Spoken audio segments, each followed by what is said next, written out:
Welcome to the Astro Guy podcast. I'm not an expert, I'm an amateur like you. I'm here to learn and here to teach. So let's enjoy the ride together. Carpe Noctem, seize the night.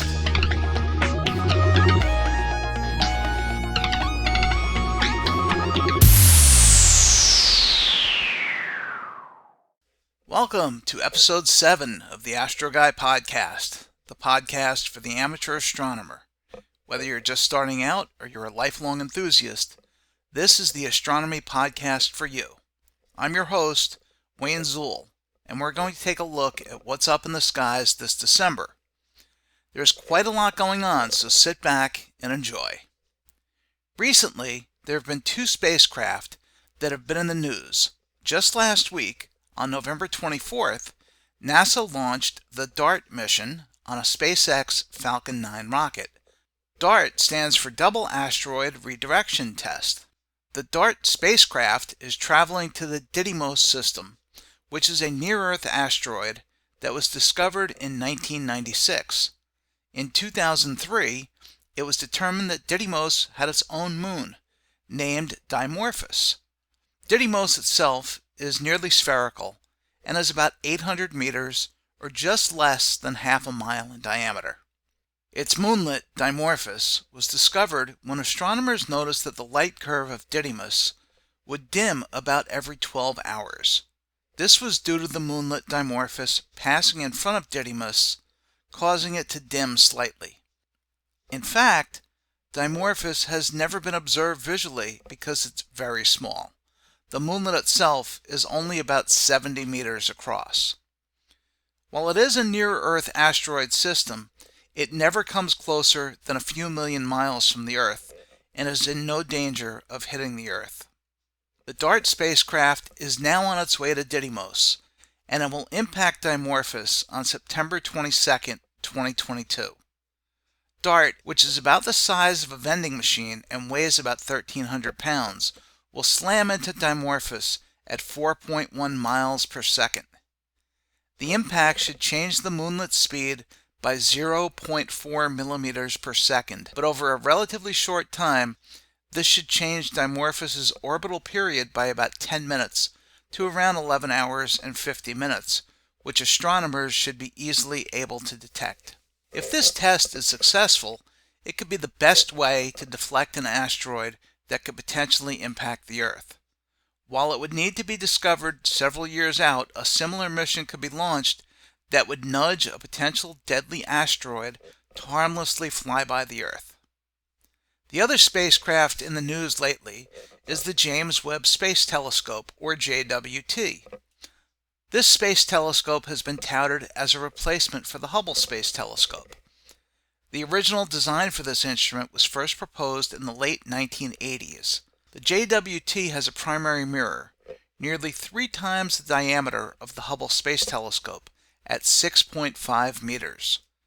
One of the important differences is that the JWT is designed to look at objects in the near infrared, while Hubble looks primarily in the visible spectrum.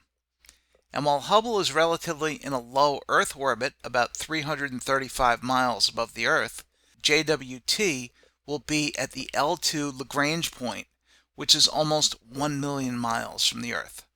The primary reason for this is that the constant temperature of the JWT's instruments need to be around 50 degrees Kelvin, the temperature needed for its detectors to observe cold objects such as dust and protoplanets around other stars. At this distance, it won't be possible to do servicing missions like NASA did with the Hubble. So expect 5 to 10 years of useful observations from the JWT. The James Webb Space Telescope is scheduled to launch from French Guiana on December 22nd at 7:20 a.m. Eastern Time. You can watch the launch live on YouTube. Just search for James Webb launch and you'll find it. Stay tuned for more information about DART and JWT in future episodes of this podcast. Getting back to observable events in the sky, on December 4th, there will be a total solar eclipse visible in Antarctica. There are several cruises planned to be in the Southern Ocean, although I have already heard that at least one was canceled because of a COVID-19 outbreak. The eclipse will be visible as a partial eclipse from parts of Australia and Africa. A total eclipse will occur when the moon passes in front of the sun along a path over the ocean and Antarctica. The longest totality for this eclipse is only 1 minute and 54 seconds. This will be the last total solar eclipse until April 30th, 2023, when a total eclipse will be visible in parts of Southeast Asia, New Zealand, and Australia. This will be a warm-up for 2024. On April 8th, there will be a deep total solar eclipse that will be visible in parts of Mexico and the United States, from Texas to Maine, with totality lasting up to 4 minutes and 29 seconds. This should be an amazing spectacle, so if you want to see it, you should start planning at least a year in advance. The naked eye planets will all be visible this month, although some will be better placed than others. Venus outshines all the other planets this month as it shines at magnitude -4.9 on December 4th. Venus is easy to spot low in the southwest after sunset. It will be the brightest quote-unquote star in the sky. In a telescope, Venus will appear as a 28% lit crescent at the start of the month, but by the 31st it will have shrunk to being only 2% lit, although it will be closer to Earth in its orbit, and the planet will appear just over 1 arc minute in diameter. It will also appear lower in the sky each night. Later in December, Venus is joined by elusive Mercury. On December 29th, Mercury will be about 2 degrees below and 6 degrees to the left of Venus. You might be able to spot the pair starting around Christmas Day, about 30 to 45 minutes after sunset. Each evening, Mercury will climb higher, and by the 31st will appear above and to the left of Venus. Mercury will be tough to spot as it appears much fainter than Venus. By month's end, Venus will shine at magnitude -4.2, while Mercury will be at -0.66, much more difficult to pick out of the twilight glow. Mars is visible in the morning skies beginning the month in the constellation Libra. Around mid-December, Mars moves into the constellation Ophiuchus. Christmas morning finds Mars shining at magnitude 1.6, about 5 degrees north of the star Antares. The red supergiant Antares gets its name from the ancient Greek, meaning the rival of Mars. The pairing sees Antares appearing as the brighter of the two, as it glows at magnitude 1.1, making it the 15th brightest star in the night sky. The gas giants continue to be a lovely spectacle on December evenings. At the beginning of the month, Jupiter is in the southern sky in the constellation Aquarius. Jupiter shines brightly at magnitude -2.2, making it easy to spot when the sky darkens. Through a telescope, you'll be able to see the 2 darker equatorial bands, and when it's positioned right, the Great Red Spot. On December 8th and 9th, the Moon and Jupiter will appear about 8 to 9 degrees apart. On the 8th, the Moon will appear below Jupiter and to its left on the 9th. Jupiter puts on a show in another way, with several interesting events happening with the Galilean moons. On December 1st, Callisto will pop out from behind Jupiter at 9:13 p.m. Eastern Standard Time, and about 2 hours later, Europa will emerge from behind Jupiter. The timing for these events favors observers in the Midwest and western parts of the United States. On December 5th, Io will pass in front of Jupiter, and its shadow will follow behind the Moon, making a black circle on the face of Jupiter. On December 7th, observers will be treated to Ganymede crossing the face of Jupiter starting just after 9 p.m. Eastern. About 16 degrees to the west lies fainter Saturn, glowing at magnitude 0.6. Its ring system will be beautiful in any telescope. Try to spot the gap in the rings known as Cassini's division. This is a measure of good seeing and good optics. As the month goes on, Saturn will appear to move closer together with Venus each night. On December 1st, the two planets are about 18 degrees apart. They will be nearest to each other on December 16th, lying about 14 degrees from each other.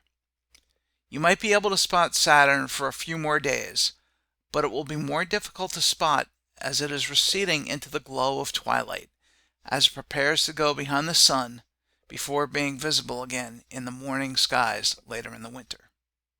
If you'd like a little bit of a planetary challenge, you can try to spot Uranus about 3 degrees above the moon on December 14th in the constellation Aries. Uranus is visible to the naked eye under extremely dark skies. It glows at magnitude 5.7 and is easy to spot in binoculars or a small telescope as a small greenish disk.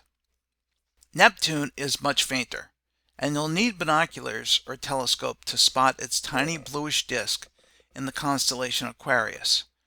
Try to spot it on December 10th, when Neptune will be about 4.5 degrees north of the moon. At 10:19 p.m. on December 21st, the winter solstice occurs in the northern hemisphere, bringing the start of winter, and the shortest amount of daylight for 40 degrees north latitude, with a mere 8 hours and 46 minutes of daylight. After the solstice, the length of daylight will continue to increase until the summer solstice in June. Another annual event occurs between December 4th and the 17th. The event is the annual Geminid Meteor Shower, which is typically one of the best meteor showers of the year. The shower peaks on the night of the 14th, when a waxing gibbous moon will shine brightly, interfering with many of the fainter meteors. The best time to view the Geminids will be between 2 a.m. and sunrise on the 14th. The ZHR, or zenithal hourly rate for the Geminids, is 150, meaning that under a dark, moonless sky, with Gemini nearly overhead, you could see up to 150 meteors per hour. Unfortunately, that won't be the case this year, but the Geminids may still put on a nice show. Just be prepared for the cold weather, bundle up with lots of layers, have a comfortable place to sit and watch the sky. No optical aid is needed to observe meteor showers. If you'd like to try to photograph the meteor shower, use a wide-angle lens. Put your camera on a tripod, open the iris to the widest setting, meaning the smallest or lowest number f-stop, and use a cable release or intervalometer to open the shutter for 30 seconds or up to several minutes. The stars will appear as arcing trails, while any meteors will appear as straight lines. Experiment with different ISOs and exposures a few nights or weeks prior to see what works best before the image gets washed out by light pollution. This month, we see Comet Leonard making its closest approach to the Earth and putting on its best show. For the first 12 days of the month, the best views of Comet Leonard will be in the morning sky. After the 12th, early evenings will offer the best views of the comet. As of this recording in late November, the comet is glowing faintly at magnitude 8.6 in the constellation Canis Venatici. On December 1st, Comet Leonard will appear in the morning sky about 4 degrees north of the globular cluster M3. In binoculars, the comet will appear as a greenish blob with the tail extending out from the coma. The best time to observe the comet will be between about 3 a.m. and sunrise. A telescope will help to show the details in the comet much better than binoculars. Over the next 2 weeks, watch how the angle of the tail changes night after night. On December 9th, the tail will appear fan-like as the Earth passes through the orbital plane of Comet Leonard. The dust tail should brighten until December 14th, and will then begin to fade as the comet moves farther and farther from the Earth. Finder charts for Comet Leonard are available on many different websites, including theskylive.com and stellarium-web.org. If you'd like to try to photograph the comet, but you don't have a mount to track the sky, you can still try to capture it. If you're using a 50mm lens, set your ISO to 6400 and point the camera, which you will need to mount on a tripod, towards the part of the sky where the comet is. Take several 6-second exposures, zooming in after each one to perfect the focus. On most lenses, infinity is not really accurate, so you should take several test shots and try to get the best focus that you can. Once you've achieved focus, take as many 6-second exposures as you'd like, although I would suggest taking at least 30 images or more to get better results. Later, you can use a free program like Deep Sky Stacker or Sequitur to stack the images for you. This will bring out a lot more detail and will show the comet's motion over several minutes. Lastly, we're going to explore the constellation Taurus, the Bull, and learn about some of the wonders that it holds. At 7 p.m. on December 1st, Taurus lies about 25 degrees above the eastern horizon. As the night goes on, Taurus continues to climb higher, making its wonders easier to see. You can spot bright Aldebaran, the brightest star in Taurus, shining between magnitudes 0.75 and 0.95, making it the 14th brightest star in the night sky. Aldebaran is a variable star, meaning that it varies in brightness. It is also a red supergiant star. Its radius is about 45 times that of our Sun, and it is located about 65 light years from us. And like many stars, it is actually a double star. Aldebaran has an 11th magnitude companion star that was first observed by William Herschel in 1782. Aldebaran is also one end of Taurus's horns, which are made up of the open cluster, the Pleiades. This large open cluster is the closest one to us, at only 153 light years away, which makes Aldebaran technically a foreground star and not a member of the cluster. The cluster spans nearly 6.5 degrees in the sky, making it not only the closest, but the largest open cluster observable to us. It contains about 150 stars, ranging between 3rd and 10th magnitude. Binoculars will reveal many of the cluster's other stars. One of the most beautiful open clusters resides in Taurus as well. I'm referring to the Pleiades, known as M45. The name the Pleiades comes from the ancient Greeks and refers to the Seven Sisters. In Japan, it is known as Subaru, and if you're familiar with that brand of car's logo, you'll recognize the Pleiades. Some people mistake it for the Little Dipper due to its shape, but it is nowhere near the pole. Nothing to be confused here. Many amateur astronomers use the cluster as a measure of how dark and transparent the sky is by how many naked eye members can be observed. This cluster looks spectacular in binoculars, and in a telescope at low power, it will reveal many member stars. The cluster is relatively young, between 75 and 100 million years old. Photographs often reveal faint blue nebulosity, reflecting the light of the cluster's stars. This can only be seen with large telescopes from dark locations, but it is common to see it in long exposure photographs. The nebulosity is not the cloud of gas that the cluster's stars were formed from. That would have been blown away by radiative pressure from the member stars millions of years ago. The nebula is actually dust that the cluster just happens to be passing through and reflecting the star's light. The last object that we'll look at this month is the famous Crab Nebula, known as M1. The Crab was the first object cataloged by Charles Messier, hence the M1 designation. The Crab is a supernova remnant, meaning it is the aftermath of a large star that exploded. Making this more interesting, the supernova explosion was witnessed by early astronomers in the year 1054 AD. So the nebula itself is less than 1,000 years old, and astronomers have been imaging it for more than 100 years, helping us to understand what happens to stars when they end their lives as supernovae. To spot the crab, simply go about 1 degree north of the star Zeta Tauri, and you should be able to see the crab as a faint patch in binoculars from a relatively dark sky. In a telescope, it is easier to see, and will show itself best at low to moderate magnifications. Using a nebula filter will help to bring out some of the details in the crab. The crab glows feebly at magnitude 8.4 and lies about 6,500 light years away from Earth. That's it for this month's sky tour. Stay tuned for another episode later this month. I hope that you'll try to see Comet Leonard and several of the other objects and events that we discussed in this episode. As always, carpe noctem, seize the night.